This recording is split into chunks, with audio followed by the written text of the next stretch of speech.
মানুষের মনে কুপ্রভাব পড়বে এমন কোনো ঘোষণা মোদী সরকার বাজেট ঘোষণায় করবে না, মন্তব্য অর্থনীতিবিদ রতন খাসনবিশের। নির্বাচন মিটলে পূর্ণাঙ্গ বাজেটে বড় কোনো সংস্কারের সিদ্ধান্ত নিতে পারে, কিন্তু এই বাজেটে আগামী দিনে সরকারকে সেই দিশা দেখানো হতে পারে। আয়কর কাঠামো বদলানোর কোনো ভরসা এখনো পর্যন্ত দেননি নির্মলা সীতারামন, এমনটাই বলছেন অর্থনীতিবিদ রতন খাসনবিশ। তিনি নিত্য প্রয়োজনীয় দ্রব্যের মূল্য বৃদ্ধি নিয়েও উদ্বেগ প্রকাশ করেন। এই মূল্য হ্রাসে ডিজেলের মূল্য কমানোর পক্ষে সওয়াল করেন এই অর্থনীতিবিদ। এই মুহূর্তে বিশ্ববাজারে অপরিশোধিত তেলের দাম কম, সেই সুযোগের সদ্ব্যবহার করতে পারে মোদী সরকার, মন্তব্য অর্থনীতিবিদ রতন খাসনবিশের। যেহেতু সামনে নির্বাচন, কাজে এমন কিছু করার চেষ্টা সরকারের দিক থেকে থাকবে না যেটা প্রতিক্রিয়া মানুষের মধ্যে খারাপ হতে পারে। তো সেই অত্যধিক পরিবহন ব্যয় কমাবার একটা উপায় হচ্ছে ডিজেলের মূল্য কিছুটা কমানো। এটা কমানো যেতেই পারে, তার কারণ আন্তর্জাতিক ক্ষেত্রেই তেলের দাম ক্রমশ কমছে। এখন তো দাম $70 আছে। এটা যেহেতু অন্তর্বর্তীকালীন বাজেট, তাই বড় কোনো সিদ্ধান্ত থাকবে না। অর্থনীতিবিদ রতন খাসনবিশের সুরই শোনা গিয়েছে অর্থনীতিবিদ দীপঙ্কর দাশগুপ্তের গলায়। তিনি বলছেন 2023-24 বাজেটের তুলনায় খুব একটা বদল এই অন্তর্বর্তী বাজেটে আনবেন না অর্থমন্ত্রী। তার মত, জিডিপি বাড়ানোয় উদ্যোগ নিয়েছে মোদী সরকার। ভারতের পরপর 2 বছর জিডিপি বৃদ্ধির হার 7%, যা বিশ্বের অনেক তাবড় দেশের জন্য ঈর্ষার কারণ। এই হার আরও বাড়াতে আগামী দিনে উৎপাদন শিল্পের দিকে হয়তো আরো বেশি নজর দেবে সরকার, মন্তব্য দীপঙ্কর দাশগুপ্তের। সাধারণ মানুষ যে খুব অখুশি আছে এই গত বাজেটের পর, এটা আমার মনে হয় না।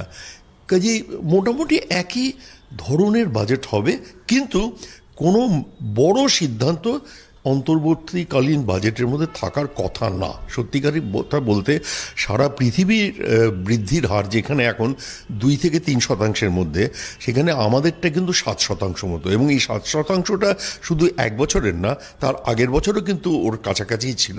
এবং তার জন্যে যেটা এরা করতে চান বলে আমার বিশ্বাস, সেটা হচ্ছে শিল্পক্ষেত্রে আরও বৃদ্ধি আনতে চান। শিল্প বলতে মূলত ম্যানুফ্যাকচারিং সেক্টর। অর্থনীতিবিদ তথা অধ্যাপক সুমন মুখোপাধ্যায় বলছেন, দেশের 1.5-2% মানুষ করদাতা, তাই সেসব মানুষের প্রত্যাশার অন্যতম কর কাঠামোয় বদল। তার দাবি, রাজস্ব ঘাটতি বাড়ছে। কৃষি বিল আইনে কার্যকর হলে কৃষিজীবীরা উপকৃত হতো, ফলে নিয়ন্ত্রিত হতো মূল্যবৃদ্ধি। আর কি বললেন তিনি? পাবলিক ইনভেস্টমেন্ট ছিল, সেটা 18 লক্ষ কোটি টাকার গেছে। তার মানে অলমোস্ট 3 টাইমস বেড়ে গেছে। তো এইটা is spotting the movement. Deficit এটা ক্রমশ বাড়ছে। কেন বাড়ছে? পাবলিক সেক্টর সার্ভেন্টদের মাইনে বেশি দেওয়া হচ্ছে, বাকিরা বঞ্চিত হচ্ছে। সেটা একটা সাংঘাতিকভাবে আমাদের দুঃখর জায়গা আছে। সেকেন্ড হচ্ছে, ফার্মার বিল যেটা এনেছিলেন, সেটা চাষিদের খুব লাভ হতো। ইনভেস্টমেন্ট 2 রকমের হয়। একটা হচ্ছে ইনফ্রাস্ট্রাকচারের উপর, রাস্তাঘাট, রেল, এয়ারপোর্টস। 67 ইয়ার্সে যতগুলো এয়ারপোর্ট হয়েছিল, 74 এয়ারপোর্টস হয়েছে। এই লাস্ট 9 বছরে ঠিক তার দ্বিগুণ হয়েছে। সুতরাং আমরা ঠিক জায়গায় ইনভেস্টমেন্টটা করছি। একটা হচ্ছে রেলওয়েজ, একটা হচ্ছে এয়ারপোর্ট, একটা হচ্ছে রাস্তা। এবং এটা বলে সোশ্যাল ওভারহেড ক্যাপিটাল। ইলেকট্রিসিটি তো আছেই, তার সঙ্গে এর সঙ্গে হাসপাতাল এবং যতগুলো আনুষঙ্গিক ব্যবসা আছে সেটা বাড়ছে। ক্ষুদ্র স্মল ইন্ডাস্ট্রিজে স্টার্ট আপ দিয়ে আমাদের গ্রোথ হচ্ছে। বিশ্বজুড়ে মন্দার বাজার, মার্কিন এবং ব্রিটিশ অর্থনীতি বৃদ্ধির মুখ দেখছে না। তার মধ্যে ইউরোপ আর এশিয়ায় চলছে যুদ্ধ, কিন্তু এই যুদ্ধ ও আর্থিক মন্দার প্রভাব ভারতীয় অর্থনীতিতে পড়েনি। আর্থিক সমীক্ষাকারী সংস্থাগুলো ভারতীয় অর্থনীতির বৃদ্ধিকে কুর্নিশ জানিয়েছে। সিএনকে এমনটাই জানালেন রায়গঞ্জ বিশ্ববিদ্যালয়ের অর্থনীতি বিভাগের প্রধান দেবাশিস বিশ্বাস। 1 ফেব্রুয়ারি অর্থমন্ত্রীর বাজেট ঘোষণা প্রসঙ্গে কি সম্ভাবনা উস্কে দিলেন অধ্যাপক দেবাশিস বিশ্বাস?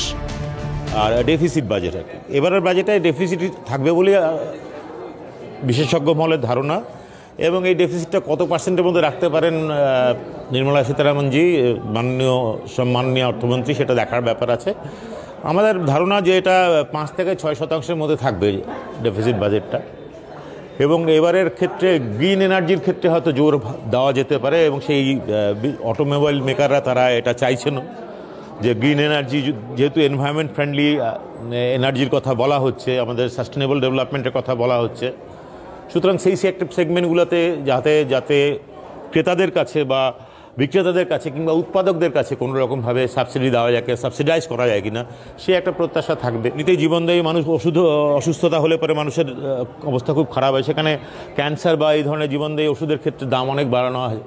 সেগুলো দেশজভাবে কিভাবে উৎপাদিত করা যায় বা যারা উৎপাদন করেন তাদেরকে কিভাবে ছাড় দেওয়া যায়, সেটা নিশ্চয়ই সরকার বিবেচনা করবেন বলে আমরা বিশ্বাস করি। অর্থনীতিবিদ অর্চিতা দত্তের দাবি, গত আর্থিক বছরে মাত্র 1.6% মানুষ আয়কর দাতা হিসেবে নথিভুক্ত। ক্ষুদ্র শিল্পে উৎসাহ যোগাতে কেন্দ্র রাজ্য একাধিক প্রকল্প নিয়েছে। ক্ষুদ্র ব্যবসায়ীদের সুবিধার্থে জিএসটি কাঠামোর সীমা বাড়ানোর আবেদন করেন অর্থনীতিবিদ অর্চিতা দত্ত।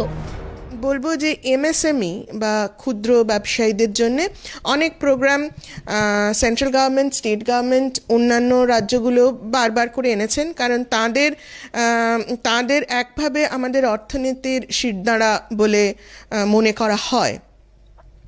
সেক্ষেত্রে এই যে সমস্ত ঋণ দেওয়ার পদ্ধতি বা ঋণের জন্য যে টাকাটা সরকার আলাদা করে এমএসএমইর জন্য দিচ্ছেন, সেটা এখনও খুবই অপ্রতুল। তো শিক্ষায় টাকা বাড়ানোর খুবই প্রয়োজন। স্বাস্থ্যে সত্যি কথা বলতে কি সারা পৃথিবীর মধ্যে ভারতবর্ষের মানে যেটা পাবলিক ইনভেস্টমেন্ট স্বাস্থ্যের ক্ষেত্রে, সেটা খুবই কম। অন্তর্বর্তী বাজেট কি ব্যাখ্যা করলেন অর্থনীতিবিদ অনির্বাণ দত্ত। তিনি বলেন, অন্তর্বর্তী বাজেট আগামী 3-4 মাসের খরচ চালাতে ঘোষণা করা হয়, তবে 5 বছর আগে ভোট অন অ্যাকাউন্টে সব ঘোষণা করা হয়েছিল। এই বাজেটেও সম্ভবত জনমোহিনী ঘোষণা থাকবে, অনুমান অনির্বাণ দত্তের। সেটা হচ্ছে আয় করে কি সুবিধা হচ্ছে, কারণ প্রত্যেকটা মানুষ যারা রুটি রুজির জন্য সংগ্রাম করছেন তারা চান তাদের কাছে যাতে একটু অতিরিক্ত অর্থ আসে, এবং সেই ইনকাম ট্যাক্সের কতটা কি ছাড় হবে সেটার দিকে কিন্তু আপনি দেখবেন যখন আমাদের নির্মলা সীতারামন বক্তৃতা দেন, সারাক্ষণ যত বক্তৃতায় দিন সাধারণ মানুষ কতক্ষণ ওই লাস্টের দিকে গিয়ে ইনকাম ট্যাক্স নিয়ে আলোচনা হয়, এবং সেক্ষেত্রে সাধারণ মানুষের প্রত্যাশা আছে, কারণ গতবার দেখবেন একটা নতুন কর কাঠামো পুরনো কর কাঠামোর একটা মানে বিভ্রান্তি হয়েছে সাধারণ মানুষের মনে। সেটাকে যদি আরও সিম্পলিফাই করা যায় এবং যারা ওল্ড ট্যাক্স স্ট্রাকচারে আছেন তাদের ক্ষেত্রে যে ছাড়ের কথা আছে সেই ছাড়গুলো যদি একটুখানি বাড়ানো যায়, স্ট্যান্ডার্ড ডিডাকশনটা যাতে একটু বাড়ে, বা সেকশন 80-তে যে ছাড়ের কথা বলা হয়েছে সেই ছাড়টা যাতে বাড়ে, মানে সামগ্রিকভাবে সাধারণ মানুষ যে টাকাটা আয়কর দেন সেই আয়করের পরিমাণটা যদি কমে, তাহলে সাধারণ মানুষ সেই টাকাটা নিয়ে বাজারে যাবে, জিনিসপত্র কিনবে। 1 ফেব্রুয়ারি বাজেট বক্তৃতায় কোন দিশা দেখান অর্থমন্ত্রী নির্মলা সীতারামন, এখন সেদিকে তাকিয়ে আম আদমি। ক্যালকাটা নিউজ।